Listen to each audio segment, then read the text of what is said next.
Let's talk about what's happening in Niger and whether the French are withdrawing finally or not. Every single day you have thousands of Nigerians who are camped out in front of the French base in Niamey, the capital. I can't express how funny this is. Someone even buried a coffin with a French flag on it, like "Goodbye France-Afrique." You know, again, France-Afrique is the merger of the word France and Africa into one, and it refers to what was supposed to be the cultural ties between Africa and France. It's French neocolonialism. Okay, that crap about cultural ties is a cover story. It's French neocolonialism, and look at the people outside the bases. I mean, this is wild. La patrie, la mer, la sommation.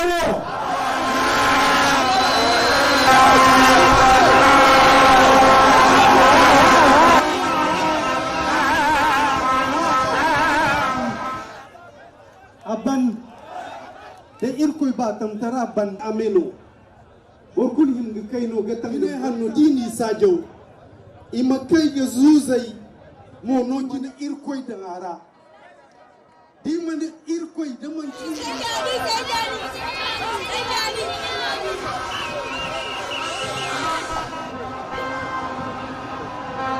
la patrie la mort. La patrie ou la mort. I mean, it's basically like our country or death, basically expressing their love for their country, right? I mean, look how many people, look how many people that is. That is ridiculous. You cannot tell me that, this coup is like a bunch of, soldiers who just decided to get together and take power. This thing has popular support. These people are outside the French base telling them, get the hell out of our country. How dare you stay here when we have canceled the military agreements? You have no right to be in this country.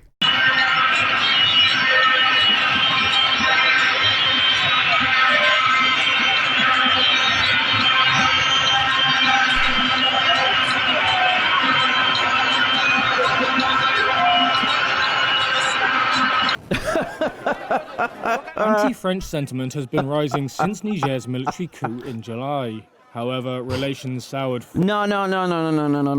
Arrête tout de suite là. Arrête avec ces conneries. It's not been rising since the coup. It's always been there. You just didn't want to talk about it. Further last week when France ignored the junta's order for its ambassador to leave the country. Niger. The arrogance, right? I mean, I already did a report about their ambassador refusing to leave. Who the hell do you think you are? Have some self-respect, honestly. Have some self-respect. They canceled your visa. Like, even as a private citizen, you have no right to be in the country. And on top of that, you're an ambassador. You're representing your entire country. And they have canceled your diplomatic cards. You have no immunity. You are in this country illegally. Here's protester Seydou Souley Ali outside the French base on Saturday. If they won't leave, we're here. We're going to stay, even if it's 100 years. We're going to stay here. We are determined, and France will leave. Let me show you what's going on. The French, they have 3 bases in Niger. Okay, so Niamey is the capital. That's where all the people are protesting. You can see here on the map, Niamey is down there. Then there's another base at Oualam and another one at Ayoru. The French forces right now, there are about 1,500 French troops in Niger, and they're grounded. They are confined to barracks. They cannot leave the base, obviously, because they shouldn't even be in the base in the first place, never mind outside. And, this is a humiliating moment for the French. This is their Saigon moment, right? So Saigon, the fall of Saigon refers to when the Americans were really, finally kicked out of Vietnam. And, that iconic photograph, or rather video, of the helicopter leaving the U.S. Embassy. I mean, it's just, this is their Saigon moment, okay? You have to understand, how serious this is and how significant this is. Because up until this moment, until right now in 2023, Niger and all these countries that were under French rule, right, that were French colonies in West Africa. So we're talking about Gabon, we're talking about Mali, we're talking about Burkina Faso, Guinea, and they've all had coups, right, in the last 3 years. They are finally getting a taste of independence. They're not fully independent yet because the French refuse to leave in their infinite wisdom, right? In their arrogance, rather. They refuse to leave.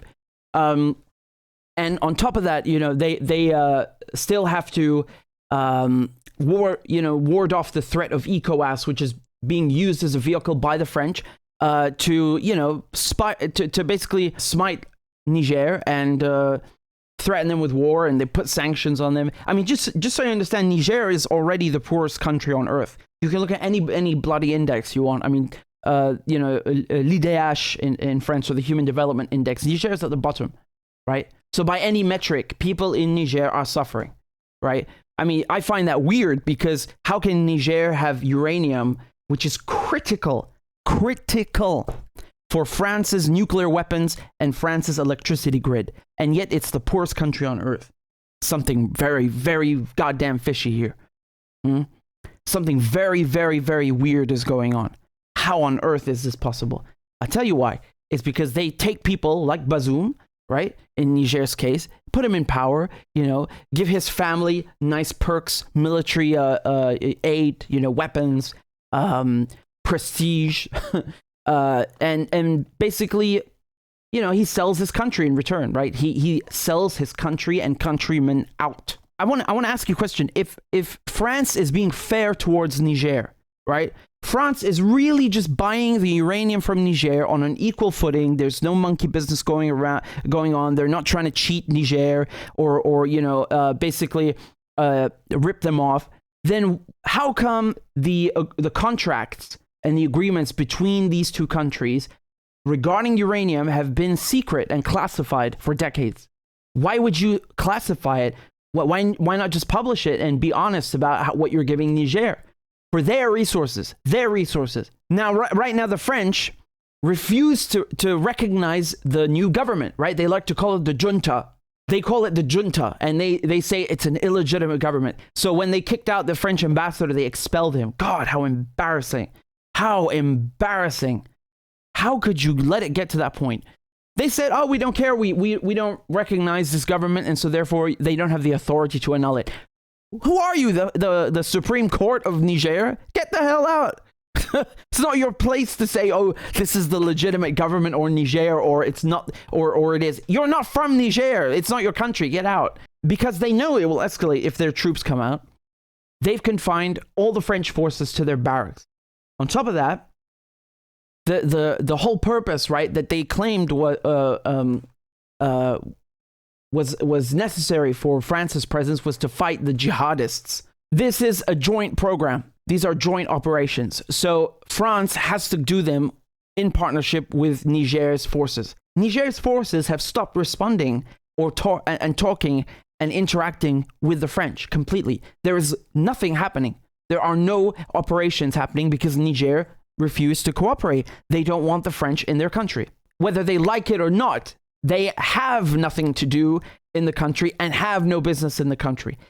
Nevertheless, here's the funny part. The French, on the surface, publicly say, we don't recognize this government. What do you think they're doing secretly right now? They're negotiating. They're in secret talks with the government. This is their Saigon moment. Make no mistake. So whether they like it or not, in the end, they have to leave. Now, the question is, how many of their troops will leave? How extensive will this withdrawal be? What is the timeline of the withdrawal? Hopefully a swift one. This is so embarrassing for them, right? And I find it funny because they should just come out and say, like, okay, well, we'll leave, like, calmly. No one. Let me be clear. Niger is not trying to humiliate the French. They humiliated themselves by being stubborn, by refusing to leave. They humiliated themselves. And I want to say something about humiliation. What about the people in Niger, the people in Africa, the people in Arabia that France humiliated? What about their dignity and their honor and their prestige, their status, their rights? What about them? How many people and countries have France humiliated? Too many to name.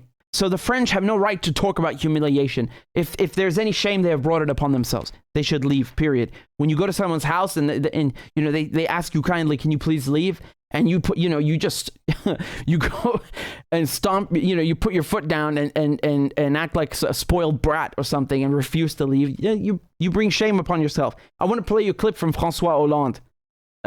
That's a sentence I never thought I'd say, but here it is. Let's see what he has to say about the French withdrawal. Possible. Si il y a une intervention militaire, je crois qu'elle est aujourd'hui exclue, mais ce n'est pas à la France de décider à la place des Africains. Alors, en 2000... Et quant au fait que nous puissions nous retirer, où est le problème? So he says when it comes to withdrawal, the prospect of us leaving Niger, where's the problem? Quel est le mal? Moi, je suis le wrong with président that? qui a fait intervenir les militaires français au Mali. I'm the president who got French troops to intervene in Mali in the first place. Mon programme de 2012, quand je me suis présenté devant les Français, je n'avais pas inscrit. During my campaign in 2012. Je vais faire procéder à une intervention militaire. Donc, le fait de se retirer ne pose aucune difficulté de principe, ni aucune remise en cause d'une influence quelconque. Alors justement... Right, so he says when I was running my campaign in 2012, I remember that. You know, he was going against Sarkozy. So he says when I was campaigning in 2012 to run for president, I didn't tell people, oh, I'm going to send French troops to Mali. It just happened. And so just like that happened, a withdrawal can happen as well. I think that's the point that he's driving at, right? I'm quite certain that that's exactly what he means. He's been cut off now. So, you know, well, I think it's easy for him to say because he's not the president, right? If he were in Macron's shoes, you know, he would definitely be feeling the heat. But then again, who gives a crap? Again, you know, it's not like I feel sorry for them or something. I know, like, you know, there's supposed to be rivalry between England and France, but this has nothing to do with that. I'm just being straightforward here, okay? I don't think the French are going to move their troops from one base to the other. No one is even contemplating such a prospect. The entire program here is that they leave, okay? And this happened in Mali, right? The French troops were kicked out as well, in Burkina Faso. And I think the reason that they're making such an issue about this, right? Because they didn't do this, the French, when it came to the other countries that they were kicked out of. They didn't make a big deal out of it, right? They just left. But here, and remember, those countries also had coups d'etats, okay? So they could also have said, well, we don't think you're the legitimate government. But they didn't. They just left. The reason that I think they are making such a problem, you know, regarding this is because they need uranium from Niger. They want to have a foothold in Africa. Remember, when they had to leave the aforementioned countries, they went to Niger, right? They went to Chad. And so now it's funny watching the French because, you know, I'm fluent in French and I understand the culture and the mentality because I was immersed in it. And I've been watching nonstop and listening and studying this entire affair. Many of them talk about, you know, repositioning the French troops in a different capacity. So they still haven't, you know, the penny still hasn't dropped that they have to leave Africa. No, it's like, well, what if we just went to Côte d'Ivoire, right, to Ivory Coast? Or move them to Chad, or, you know, like maybe we should go to Djibouti and try, you know, increasing our acts of influence there. It's like the penny hasn't dropped. And even François Hollande, you notice what he just said. He said that withdrawal, look, it's still on the screen, right? He says the prospect of a troop withdrawal from Niger does not endanger our influence in Africa. That's what he's saying. Okay? He's saying that, you know, we can still influence and basically control Africa in different ways. We don't actually need to be there. So he's like colonialism light, right? Whether it's tomorrow or you know, in a year's time, they're going to leave. They have no choice.